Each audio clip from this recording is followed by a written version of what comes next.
بسم اللہ الرحمن الرحیم۔ دنیا کے حالات تیزی سے بدل رہے ہیں۔ ہر طرف افراتفری کا عالم ہے۔ جنگ و جدل کا بازار گرم ہے۔ قیامت کی کئی نشانیاں وقوع میں آ چکی ہیں۔ ذکر دجال سے قبل ضروری ہے کہ علامات قیامت میں ان بڑی علامات کی جانچ پڑتال کر لی جائے جو اب تک وقوع میں آ چکی ہیں، تاکہ اس بات کا اندازہ ہو سکے کہ دجال کا زمانہ کتنا نزدیک آ پہنچا ہے۔ ان علامات میں رسول صلی اللہ علیہ وآلہ وسلم کی بعثت، شکل القمر کا واقعہ، خلافت راشدہ کا قیام، جنگ صفین اور ملوکیت کا دور وغیرہ وہ علامات قیامت ہیں جو آج تاریخ کا حصہ بن چکی ہیں۔ ان کے علاوہ چند اہم واقعات ہیں جو ظہور میں آ چکے ہیں۔ فتنہ تاتار۔ حضرت ابو ہریرہ رضی اللہ تعالیٰ عنہ سے روایت ہے کہ رسول صلی اللہ علیہ وآلہ وسلم نے ارشاد فرمایا، قیامت اس وقت تک نہ آئے گی جب تک تم ترکوں منگولوں سے جنگ نہ کر لو، جن کی آنکھیں چھوٹی، چہرے سرخ اور ناک چھوٹی اور چپٹی ہوگی۔ یہ تاتاری تھے جو 665 ہجری میں ترکستان منگولیا سے قہر الہی بن کر عالم اسلام پر ٹوٹ پڑے۔ تاتاریوں کے ہاتھوں 656 ہجری میں سقوط بغداد کا عبرت ناک حادثہ پیش آیا۔ حضرت ابو ہریرہ سے روایت ہے کہ رسول صلی اللہ علیہ وآلہ وسلم نے ارشاد فرمایا، قیامت اس وقت تک نہ آئے گی کہ یہاں تک کہ سرزمین حجاز سے ایک آگ نکلے گی جو بصرہ میں اونٹوں کی گردنیں روشن کر دے گی۔ بصرہ مدینہ اور دمشق کے درمیان کا مشہور شہر ہے جو دمشق سے 48 میل کے فاصلے پر ہے۔ یہ عظیم آگ فتنہ تاتار سے تقریباً 1 برس قبل بھڑکی تھی۔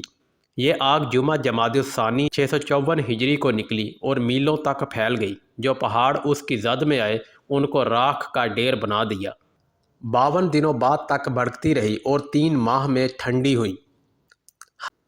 6 بڑی علامات قیامت کی پیش گوئی۔ حضرت عوف بن مالک رضی اللہ تعالیٰ عنہ سے روایت ہے کہ جنگ تبوک میں آپ صلی اللہ علیہ وآلہ وسلم کی خدمت میں حاضر ہوا۔ آپ صلی اللہ علیہ وآلہ وسلم نے چمڑے کے خیمے میں تشریف فرما تھے۔ آپ صلی اللہ علیہ وآلہ وسلم نے فرمایا، قیامت سے قبل 6 چیزوں کو گن لے: میرا فوت ہونا، بیت المقدس کا فتح ہونا، پھر تم میں ایک عام وبا پھیلے گی جیسے بکریوں کی بیماری ہوتی ہے، پھر مال بہت زیادہ ہوگا، پھر ایک فتنہ ظاہر ہوگا جو عرب کے ہر گھر میں داخل ہوگا، پھر تمہارے اور رومیوں کے درمیان ایک صلح ہوگی اور وہ عہد شکنی کریں گے، اور 80 جھنڈے یعنی 80 ملکوں کا لشکر لے کر تم پر چڑھائی کریں گے۔ ہر جھنڈے کے نیچے 12,000 آدمی ہوں گے۔ زمین اپنی پیداوار 1/3 کم کر دے گی، آسمان سے بارشوں کا سلسلہ کم ہو جائے گا، چنانچہ زمین کی غلہ اگنے کی صلاحیت کم ہو جائے گی۔ 1 سال گزرے گا اور زمین اپنی پیداوار مزید 1/3 کم کر دے گی، آسمان سے بارشیں مزید کم برسیں گی۔ تیسرے سال اس صورتحال سے دنیا میں شدید قحط آ جائے گا اور ہر طرف پانی اور اجناس کی طلب بڑھ جائے گی۔ یہ دجال کی آمد کا اعلان ہوگا۔ ایسے حالات میں دجال دنیا میں نمودار ہوگا۔ دجال ایک شخص کا نام نہیں، دنیا کے نظام پر ایک سوچ، ایک عذاب اور ایک بہت بڑی آزمائش کا نام ہے۔ دجال کے خروج سے قبل اس کے لیے راہ ہموار کرنے کا سلسلہ یہود و نصارہ کی کوششوں سے جاری ہے۔ خفیہ اسرائیلی سازشیں تو عرصہ سے جاری ہیں۔ اس کی ظاہری مثال یروشلم میں امریکی سفارت خانہ کے قیام کے اعلان سے دیکھی جا سکتی ہے۔ دجال کو اللہ بہت زیادہ قوت عطا فرمائیں گے۔ یہ دنیا کے تمام وسائل پر اس وقت قابض ہوگا جب دنیا شدید قحط کی لپیٹ میں ہوگی، اور یہ ساری دنیا کے ارد گرد اپنی جدید سواری میں چکر لگائے گا۔ دجال دنیا میں 40 دن قیام کرے گا۔ پہلا دن 1 سال کے برابر ہوگا، دوسرا دن 1 ماہ کے برابر اور تیسرا دن 1 ہفتہ کے برابر ہوگا۔ باقی دن عام دنوں کی مثل ہوں گے۔ اس کی ایک آنکھ ہوگی، پیشانی پہ کافر لکھا ہوگا جسے ایمان والا پڑھ سکے گا۔ دجال کے ہاتھ میں اللہ ایسی قوت دیں گے کہ اس کے حکم پہ آسمان سے بارش اور زمین سے پیداوار حاصل ہوگی۔ زمین اپنے خزانے اگلے گی، اس کے پیچھے خزانے اور لوگ ایسے چلیں گے جیسے شہد کی مکھیاں ملکہ مکھی کے پیچھے چلتی ہیں۔ اس کے حکم پر جانور صحت مند ہو جائیں گے۔ یہ کہے گا کہ مجھے رب مانو۔ پھر اپنے 2 کارندے شیطانوں کو حکم دے گا کہ اس شخص جس سے یہ اس وقت ہم کلام ہوگا کہ والدین کی شکل اختیار کرو۔ اب اس آدمی سے کہے گا مجھے رب مانو، میں تمہارے مردہ والدین کو زندہ کر سکتا ہوں، اور اپنے شیطانوں کی شکل کے ذریعے نقلی والدین پیدا کر دے گا۔ کمزور ایمان والے اس کی باتوں میں آ جائیں گے، جبکہ پختہ ایمان والا کہے گا تو کانا دجال ہے، جس پر اس کو آرے سے چیر دے گا۔ یہ آدمی کو قتل کے بعد دوبارہ زندہ کر دے گا اور کہے گا کہ میں تیرا رب ہوں۔ یہ سب دجال کے ذاتی کمال سے نہیں ہوگا، بلکہ اللہ تعالیٰ اس کی رسی کو دراز کر دیں گے اور انسانوں کی آزمائش کے لیے اس کو قوت دی جائے گی کہ دیکھا جائے گا کہ کون حق کی پیروی کرتا ہے اور کون باطل کی۔ اس کے پاس بہت سے حربے ہوں گے اور وسائل پر اس کا قبضہ ہوگا۔ یہ دنیا پہ قیامت سے پہلے ایک قیامت برپا کر دے گا۔ امام مہدی کا نزول ہوگا۔ وہ اپنے جان بازوں کو لے کر لڑنے کی تیاری کر رہے ہوں گے کہ حضرت عیسیٰ علیہ السلام کا نزول ہوگا۔ حضرت عیسیٰ علیہ السلام دجال کو باب لد کے مقام پر قتل کریں گے۔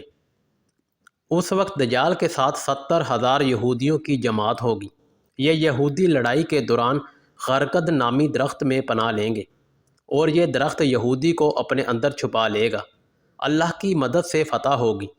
فتنہ دجال بعثت آدم سے قیامت تک کی سب سے بڑی اور ہولناک آزمائش ہے۔ اس سے حضرت محمد صلی اللہ علیہ وآلہ وسلم نے پناہ مانگی اور امت کو محفوظ رہنے کے لیے سورہ کہف کے پہلی 10 آیات حفظ کرنے کی تلقین فرمائی۔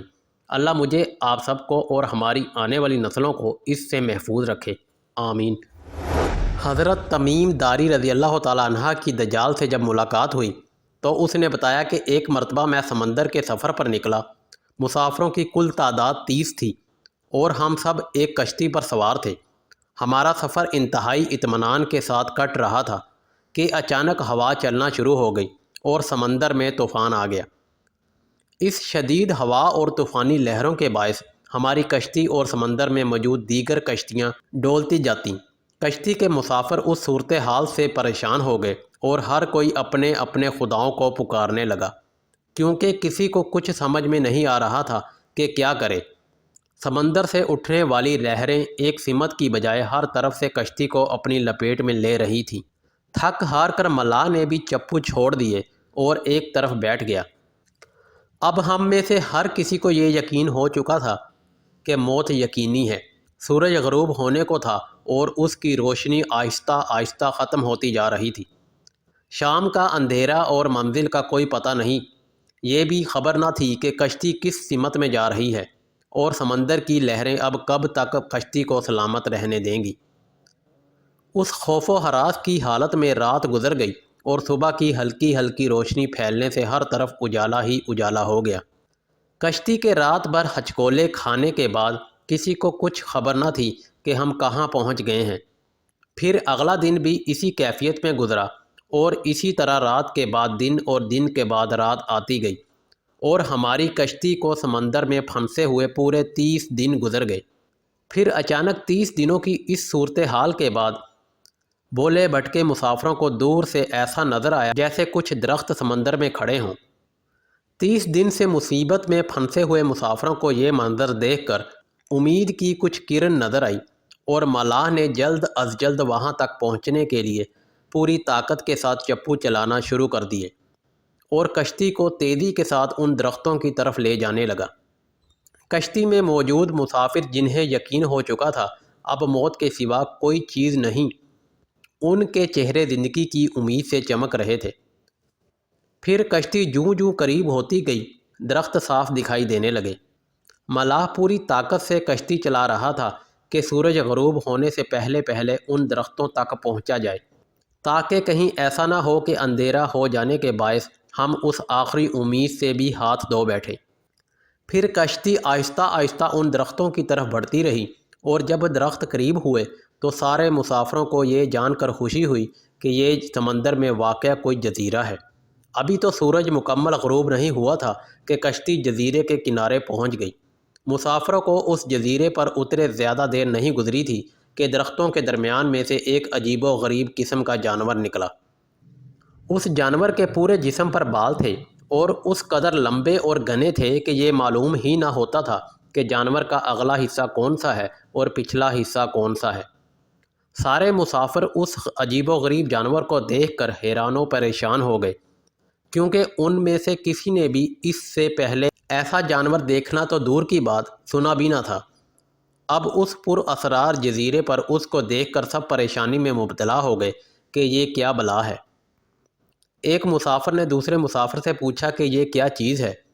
جانور نے مسافر کی یہ بات سن لی اور مسافر کے جواب سے پہلے وہ جانور خود بولا، میں جاسوس ہوں۔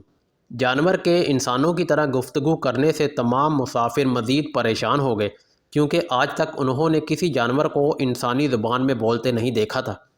چنانچہ سب یہ سمجھنے لگے کہ ہو نہ ہو یہ کوئی جن ہے اور ہمارے سامنے آ گیا ہے۔ تمہاری جاسوسی کا مقصد کیا ہے اور تم کس کے لیے جاسوسی کرتے ہو؟ ایک مسافر نے ہمت کر کے اس سے پوچھا۔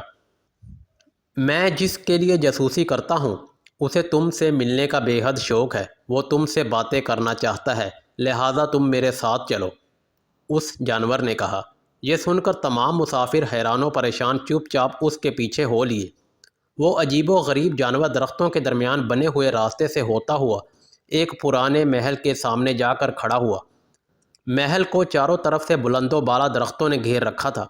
مسافروں نے وہاں پہنچ کر پریشان نظروں سے اس کی طرف دیکھا اور پھر جانور کی طرف سوالیہ نظروں سے دیکھنے لگے۔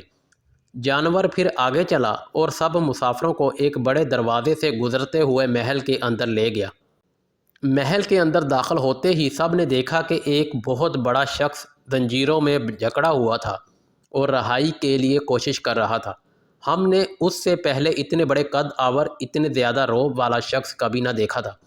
ایک مسافر نے ہمت کر کے پوچھا، تم کون ہو؟ میں کیا ہوں اور کون ہوں یہ تو تم جان ہی لوگے، پہلے یہ بتاؤ کہ تم کون ہو؟ ان سے سوال کرنے والے مسافر سے پوچھا، ہم عرب قبائل لخم اور جزائم کے لوگ ہیں، اور ساتھ ہی اس مسافر نے اپنے ساتھ بیتی اور یہاں تک پہنچنے کی ساری داستان سنا دی۔ اس قید میں جکڑے ہوئے شخص نے کہا، ذرا مجھے نخلستان بیسان کے متعلق تو بتاؤ۔ اس کے متعلق کیا جاننا چاہتے ہو؟ ایک مسافر نے پوچھا۔ خبردار، عنقریب ان پر پھل لگنا بند ہو جائے گا، وہ قیدی غصیلے انداز میں بولا۔ پھر وہ مسافروں سے مخاطب ہو کر کہنے لگا، اچھا طبرستان کے دریاؤں کے متعلق تو بتاؤ۔ مسافروں نے کہا، دریا کے متعلق کیا پوچھنا چاہتے ہو؟ وہ بولا، اس میں پانی ہے۔ مسافروں نے کہا، ہاں اس میں پانی ہے۔ اس نے کہا، عنقریب اس کا پانی ختم ہو جائے گا۔ پھر وہ کہنے لگا، مجھے زغر کے چشمے کے متعلق تو کچھ بتاؤ کہ اس چشمے میں پانی ہے کہ نہیں، اور اگر وہاں پانی ہے تو پھر وہاں کے لوگ چشمے کے پانی سے کھیتی باڑی کرتے ہیں؟ پھر وہ پوچھنے لگا، اچھا مجھے ذرا امیوں کے نبی محمد صلی اللہ علیہ وآلہ وسلم کے متعلق تو کچھ بتاؤ۔ مسافروں نے جواب دیا، انہوں نے مکہ سے اپنی دعوت کا آغاز کیا اور اب وہ مکہ سے نکل کر مدینہ میں موجود ہیں۔ اس قیدی نے پوچھا، وہ عرب کے لوگوں کے ساتھ کوئی لڑائی لڑے اور عربوں نے لڑائی میں اس کے ساتھ کیا سلوک کیا؟ تو ان مسافروں نے جواب دیا، لڑائی میں وہ عرب پر غالب رہے اور بہت سے عربوں نے ان کی اطاعت بھی قبول کر لی ہے اور اب وہ خود ان کی تابعداری میں رہتے ہیں۔ یہ سنتے ہی وہ غصے سے پھنکارا اور زنجیروں کو جھٹکا دیا۔ پھر مسافروں کو مخاطب کر کے بولا، اب میں تم کو اپنے متعلق بتاتا ہوں کہ میں دجال ہوں، اور تمہاری باتوں سے یہ معلوم ہوتا ہے کہ مجھے یہاں سے نکلنے کی اجازت ملے گی۔ پھر میں اس جزیرے سے نکلوں گا اور 40 دن میں ساری دنیا گھوموں گا۔ دنیا کی کوئی بستی اور گاؤں ایسا نہیں ہوگا جہاں سے میرا گزر نہ ہو۔ ہاں، مکہ اور مدینہ میں جانا میرے بس سے باہر ہے، مجھے وہاں جانے کی اجازت نہیں۔ میں ان دونوں شہروں میں داخل ہونے کی کوشش بھی کروں گا تو میرے آگے فرشتے رکاوٹ بن جائیں گے، ان کے ہاتھوں میں تلواریں ہوں گی اور وہ مجھ سے لڑیں گے۔ یہ داستان ایک صحابی حضرت تمیم داری رضی اللہ تعالیٰ عنہ نے رسول صلی اللہ علیہ وآلہ وسلم کو سنائی، جو اسلام قبول کرنے سے پہلے عیسائی تھے۔ یہ عجیب و غریب واقعہ دیکھنے کے بعد آپ صلی اللہ علیہ وآلہ وسلم کی خدمت میں حاضر ہو کر وہ تمیم داری مسلمان ہو گئے۔ ناظرین محترم، یہ تھی آج کی ویڈیو۔ مزید ایسی اسلامک ویڈیو دیکھنے کے لیے ہمارے چینل کو سبسکرائب کر لیں۔ ناظرین، ملتے ہیں ایک نئی ویڈیو کے ساتھ، ایک نئے ٹاپک کے ساتھ۔ اللہ حافظ۔